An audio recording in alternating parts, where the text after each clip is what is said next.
2년에서 3년, 길어야 4년. 여러분이 지금 하고 있는 일이 AI에게 완전히 넘어가는데 걸리는 시간입니다. 농담이 아닙니다. 2025년 10월 6일, 샘 알트만은 챗GPT가 이제 운영체제가 됐다고 선언했습니다. 앱을 찾아 헤매던 시대는 끝났어요. 이제 AI한테 말만 하면 알아서 결제까지 끝내주거든요. 그런데 여기서 끝이 아닙니다. 휴머노이드 로봇이 공장을 넘어 일상으로 들어오고 있고, 실리콘밸리는 AGI 시대엔 실업률이 40%까지 치솟을 거라 경고합니다. 노동의 가치는 급락하고 자본만 살아남는 세상. 준비 안 된 사람에겐 지옥이지만 미리 안 사람에겐 기회입니다. 지금부터 10년이 당신의 미래를 결정합니다. 생성형 AI가 전부라고 생각하셨나요? 아닙니다. 지금 우리가 쓰는 챗GPT는 그저 전체 요리일 뿐이에요. 메인 요리는 따로 있습니다. 바로 에이전틱 AI입니다. 지금 챗GPT한테 제주도 비행기표 알아봐라고 하면 뭘 해주죠? 정보를 찾아서 보여줍니다. 좋은 항공편 3개 정도 추천해주고 가격 비교까지 해주죠. 그런데 우리가 진짜 원하는 건 그게 아니잖아요. 앱 켜서 날짜 입력하고 좌석 고르고 카드 번호 치고 결제 버튼까지 눌러주는 거. 그게 에이전틱 AI입니다. 우리를 대신해서 행동하는 AI죠. 전문가들은 이게 길어야 3년에서 4년 안에 완성된다고 봅니다. 빠르면 2년 안에도 가능하다는 얘기가 나오고 있어요. 그런데 여기서 중요한 포인트 하나. 대부분의 기업은 정보를 만드는 회사가 아니에요. 엔터테인먼트나 콘텐츠 업계가 아닌 이상 기업들은 정보를 활용해서 적절한 액션을 취하는 곳이거든요. 영업 보고서 쓰고 견적서 작성하고 고객 응대하고 계약서 검토하는 일 말입니다. 그 말은 뭐냐? 생성형 AI는 샐러드였고 에이전틱 AI가 진짜 게임이라는 겁니다. 이게 완성되는 순간 비제조업에서 사람이 머리 써서 하던 모든 일을 AI가 대신합니다. 그리고 AI가 대신한다는 건 대량 생산이 가능하다는 뜻이에요. 지금까지 한 명씩 손으로 하던 걸 이제 공장에서 찍어내듯 쏟아낼 수 있다는 겁니다. 노동의 가치가 떨어지기 시작하는 순간이 바로 여기서 시작됩니다. 2025년 10월 6일, 이날 오펜어마이가 발표한 건 3가지였습니다. 첫 번째는 소라, 이 AI로 영상 만드는 기술이죠. 텍스트 몇 줄 입력하면 몇 분짜리 영상이 뚝딱 나옵니다. 콘텐츠 업계 발칵 뒤집어놨어요. 두 번째는 에이전트 키, 에이전트를 직접 설계할 수 있는 도구인데 솔직히 완성도는 아직 좀 아쉬웠습니다. 그런데 진짜 폭탄은 3번째였습니다.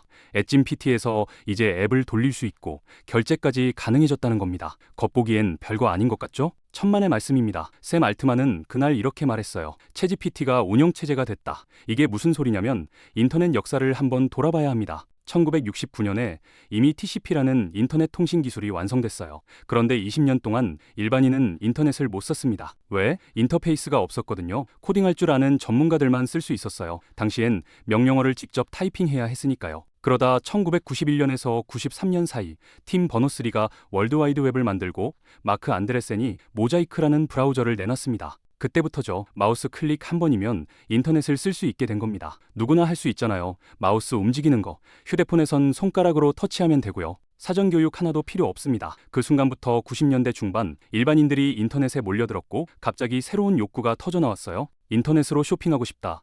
친구들이랑 연락하고 싶다. 시장이 폭발한 겁니다. 그런데 문제가 하나 있었어요. 90년대 말까지만 해도 인터넷에서 원하는 정보를 찾는 게 너무 어려웠습니다. 그러다 1998년 구글이 검색 엔진을 내놓으면서 판이 바뀌었죠. 이제 정보를 쉽게 찾을 수 있게 됐고 1999년부터 닷컴 버블이 터집니다. 그리고 2008년 앱스토어가 등장했어요. 지금 우리 손안에는 900만 개가 넘는 앱이 존재합니다. 그런데 여러분 휴대폰 한번 열어보세요. 앱 몇 개나 깔려 있나요? 많아야 몇십 개. 매일 쓰는 건 고작 서너 개 정도일 겁니다. 이게 뭘 의미하냐면 내 문제를 해결해줄 앱이 분명히 어딘가에 존재하는데 나는 그걸 못 찾아서 쓰지 못하고 있다는 겁니다. 900만 개의 답이 있는데 찾을 방법이 없는 거예요. 그래서 2022년 챗GPT가 나왔습니다. 이건 단순한 AI가 아니라 인터페이스 혁명이었어요. 마우스 클릭 대신 이제 언어로 기계와 대화할 수 있게 된 겁니다. 그리고 2025년 10월 6일 챗GPT에서 앱을 실행할 수 있게 되면서 완전히 새로운 시대가 열렸습니다. 이제 소비자는 그냥 원하는 걸 말만 하면 돼요. 이거 해줘. 그럼 AI가 알아서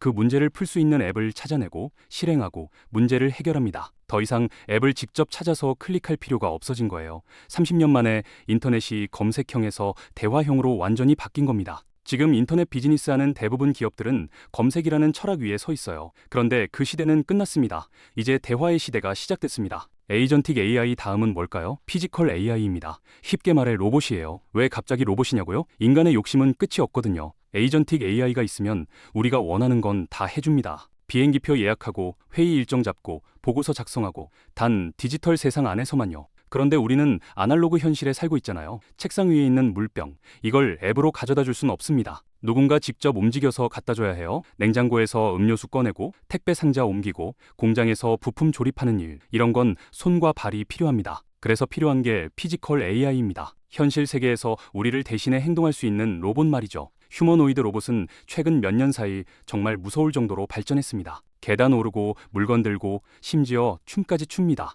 전문가들은 휴머노이드 시장이 머지않아 자동차 시장보다 더 커질 거라고 전망해요. 이게 무슨 의미냐? 제조업이 여전히 중요한 한국 같은 나라에게 휴머노이드는 절대 놓쳐선 안 될 기회라는 겁니다. AGI 시대에 아마 가장 큰 제조 비즈니스가 될 테니까요. 그런데 문제가 생겼습니다. 중국이 너무 잘해요. 중국엔 휴머노이드 기업이 수없이 많고 그 로봇들을 뜯어보면 부품의 70에서 80%가 중국산입니다. 반면 우리는 어떤가요? 핵심 부품은 여전히 미국, 독일, 일본 제품을 씁니다. 게다가 중국 기업들은 가격 경쟁력까지 갖췄어요. 한국이 지금 당장 풀어야 할 가장 큰 숙제가 바로 이겁니다. 휴머노이드 분야에서 어떻게 중국을 따라잡고 넘어설 것인가. 지금 이 순간에도 격차는 벌어지고 있습니다. 실리콘밸리 사람들은 지금 이런 꿈을 꿉니다. AGI가 달성되고 휴머노이드가 등장하면 지구가 천국이 된다고요. 우리 인간이 멍청하고 게을러서 못 풀었던 과학 문제들을 AI가 다 풀어줄 거라는 겁니다. 가장 먼저 핵융합 에너지 문제를 해결할 수 있다고 주장해요. 알파고 만든 딥마인드의 데미스 하사비스는 이렇게 말합니다. 세상의 모든 사회, 경제, 정치 문제의 근본 원인은 에너지 부족이라고요. 핵융합이 가능해지면 무한 에너지가 생기고 그럼 대부분의 문제는 저절로 사라진다는 논리입니다. 암 같은 질병도 해결할 수 있고 심지어는 죽음이라는 질병까지 AI가 풀어줄 거라 믿습니다. 양자역학과 상대성 이론을 통합하는 우주 최고의 가설도 AI가 찾아낼 거고 그럼 우리는 드디어 우주의 기원과 미래를 이해하게 되겠죠. 그렇게 세상은 유토피아가 됩니다. 육체 노동은 휴머노이드 로봇이 하고 지적 노동은 AI가 대신하니까요. 공장에서도 AI가 일하고 회사에서도 AI가 일하고 과학 연구도 AI가 하고 예술 창작도 AI가 합니다. 그럼 우리 인간은 뭘 하냐고 물으면 이렇게 답해요. AGI 시대엔 한 사람이 왕처럼 살 수 있다고요? 그런데 정말 그럴까요? 예전에 픽사가 만든 월2라는 영화 기억하시나요? 인간은 아무것도 안 하고 AI가 모든 걸 해줬죠? 그게 과연 행복한 세상일까요? 저는 잘 모르겠습니다. 아무것도 안 해도 되는 삶이 정말 우리가 원하는 미래인지 한 번쯤은 진지하게 고민해봐야 할 문제 아닐까요? AGI 시대엔 완전히 새로운 경제 시스템이 온다고 합니다. 인류 역사를 한번 돌아볼까요? 기원전 1000년부터 18세기까지 거의 3000년 가까이 GDP 성장률이 0.1%도 안 됐어요. 성장이라는 개념 자체가 없었던 겁니다. 그러다 18세기 산업혁명이 터졌죠. 증기기관이 등장하면서 인간을 대신해 육체 노동을 하는 기계가 생겼습니다. 그 순간 GDP 증가율이 0.5%로 뛰었어요. 인류 역사상 처음으로 경제가 성장하기 시작한 겁니다. 더 중요한 건 인구 증가율보다 경제가 더 빨리 커졌다는 거예요. 덕분에 늘어난 인구가 굶어 죽지 않고 다 살아남았습니다. 그래서 18세기부터 인구가 폭발했죠. 인구가 늘면서 두 가지 일이 벌어집니다. 첫째, 노동력이 증가해서 생산성이 올라갑니다. 둘째, 사람이 많아지면 좋은 아이디어를 가진 사람도 당연히 늘어나요. 혁신 이론에서는 이걸 확률 게임이라고 봅니다. 그리고 많은 사람들이 교육받고 수평적으로 정보를 교환하면 혁신적인 아이디어가 더 많이 나옵니다. 여기에 마지막 조건 하나 더, 이 사람들이 최대한 다양하면 더 좋아요. 다양한 인종, 문명, 성별, 문화적 배경을 가진 사람들이 모여서 수평적으로 토론하고 교육받으면 혁신은 자동으로 나온다는 겁니다. 20세기 들어 이 조건들이 충족되면서 GDP 성장률이 2.5%로 폭발했어요. 그런데 AGI 시대엔 어떻게 될까요? 실리콘밸리는 연간 GDP 성장률이 20%를 넘을 거라 주장합니다. AGI는 쉬지 않고 일할 테니까요. 샘 알트만이 이런 말을 했습니다. AI는 하나의 기술이지만 AGI는 새로운 자본주의다. 무슨 뜻일까요? AGI는 지능을 자동화할 수 있습니다. 경제학 개론 수업 들어보신 분들은 콥 더글라스 생산함수 기억하실 거예요. 생산량은 노동 투입량 곱하기 자본 투입량이라는 공식이죠. 그런데 AGI가 지능을 자동화한다는 건 뭘 의미하냐면 지적 노동도 결국 노동이니까 자동화된다는 겁니다. 자동화되면 어떻게 되죠? 대량 생산이 가능해집니다. 대량 생산되면 단가가 떨어질 수밖에 없어요. 결과적으로 AGI로 갈수록 노동의 단가가 계속 내려가고 노동의 가치가 떨어지는 사회로 갈 수밖에 없다는 겁니다. 반대로 AGI를 만들려면 상상을 초월하는 자본이 필요합니다. 그래서 자본의 가치는 거꾸로 치솟아요. 그리고 AGI는 시장 지배력을 줍니다. 한계 비용 이상으로 가격을 올릴 수 있는 힘이죠. 여러분과 저, 우리는 모두 노동으로 먹고 사는 사람들입니다. 운이 좋아서 우리까지는 막차를 탔다 쳐도 우리 다음 세대는 어떤 일을 해야 할까요? 매우 실질적인 문제가 생긴 겁니다. 두 번째 문제, AGI가 오는데 걸리는 시간을 중간값으로 10년이라고 쳐봅시다. 앞으로 10년 동안 우리는 도대체 뭘 준비해야 될까요? 논리적으로 답은 하나 있긴 합니다. 단 아름다운 답은 아니에요. 그 답이 뭐냐면 이겁니다. AGI로 갈수록 노동의 가치는 떨어지고 자본의 가치만 올라간다는 건 결국 우리는 앞으로 10년 동안 쉬지 않고 돈을 벌고 모아놔야 한다는 결론입니다. AGI가 등장한 이후엔 실업률이 30에서 40%까지 치솟을 거라는 전망이 나옵니다. 아무리 AI 시대에 경제가 연 20%씩 성장한다 해도 과연 실리콘밸리 기업들이 사회 전체를 먹여 살릴 수 있을까요? 그들은 이렇게 답합니다. 충분히 가능하다고요. 역사를 보면 이해가 됩니다. 우리 호모사피엔스는 30만 년 전 지구에 등장했고 29만 년 동안 사냥과 채집으로 먹고 살았어요. 가족 단위로 10명, 20명이 함께 살았죠. 그중 가장 능력 있는 사람이 사냥꾼이 됐을 겁니다. 그 한 명의 능력으로 가족이 며칠을 먹고 살았어요. 1만 년 전 인류는 농사를 발견하고 정착 생활을 시작합니다. 몇백 명이 한 마을에 모여 살았는데 그중 가장 능력 있는 한 명이 농부가 됐겠죠. 그 한 명의 능력으로 마을이 몇 달을 먹고 살았습니다. 19세기 들어 대기업이 등장합니다. 사회에서 가장 능력 있는 사람들은 기업가가 됐어요. 앤드루 카네기 한 명의 힘으로 피츠버그가 먹고 살았고 헨리 포드 한 명의 능력으로 디트로이트가 먹고 살았습니다. 한국에선 정주영 회장 한 명의 능력으로 울산이 먹고 살았죠. 인간의 능력 자체는 더 이상 늘지 않았어요. 그런데 기술이 발전하다 보니 한 사람이 사회에 줄 수 있는 영향력이 곱하기 효과가 난 겁니다. 그럼 AGI 시대엔 어떻게 될까요? 실리콘밸리 창업자들은 스스로를 하이퍼 CEO라고 부릅니다. AGI 기술 덕분에 한 사람이 국가를 먹여 살릴 수 있다는 거예요. 정말 그게 가능할까요? 그들은 확신에 차 있습니다. AGI를 연구하면서 최근 깨달은 게 하나 있습니다. 신기하게도 물질적인 제품은 다 공장에서 대량 생산하는데 글 쓰는 거, 그림 그리는 거, 연구하는 거, 교육하는 거 이런 건 전부 수작업으로 하고 있더라는 거예요. 이유는 간단합니다. 비제조업은 지적 능력이 필요한데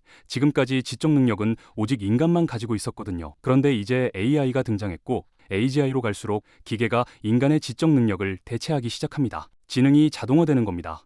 여기서 정말 중요한 건 자동화 그 자체가 아니에요. 지적 노동력이 이제 대량 생산될 수 있다는 사실입니다. 지금까지 변호사 한 명이 계약서 하나 검토하는데 몇 시간 걸렸다면 이제 AI는 몇 초 만에 수백 개를 처리합니다. 디자이너 한 명이 로고 시안 3개 만드는데 며칠 걸렸다면 이제 AI는 몇 분 만에 수백 개를 쏟아냅니다. 회계사, 애널리스트, 기자, 마케터 이들이 하던 지적 노동이 공장 생산 라인처럼 찍혀 나오는 시대가 온 겁니다. 예전엔 인간 대 기계라는 제목으로 책을 쓴 적이 있는데 지금 보니 그 제목이 틀렸더라고요. 인공지능 시대의 가장 중요한 경쟁은 사람과 기계의 싸움이 아닙니다. 진짜 경쟁은 나와 나보다 AI를 더 잘 활용하는 다른 인간과의 싸움이에요. 기업도 마찬가지입니다. AI 때문에 회사가 망하는 게 아니라 AI를 나보다 먼저, 나보다 더 잘 활용하는 방법을 이해한 경쟁사 때문에 망하는 겁니다. 지금 이 순간에도 그 격차는 벌어지고 있습니다. 정리해봅시다. 2에서 4년 안에 에이전틱 AI가 완성되고 그 이후엔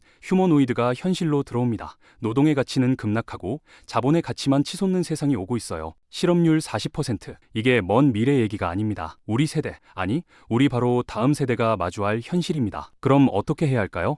답은 명확합니다. 지금 당장 AI를 이해하고 활용하는 법을 배워야 합니다. 10년 후를 걱정하기 전에 지금 이 순간 AI를 어떻게 쓰느냐가 당신의 미래를 결정합니다. 경쟁 상대는 AI가 아니에요. AI를 더 잘 쓰는 옆 사람입니다. 시간은 많지 않습니다.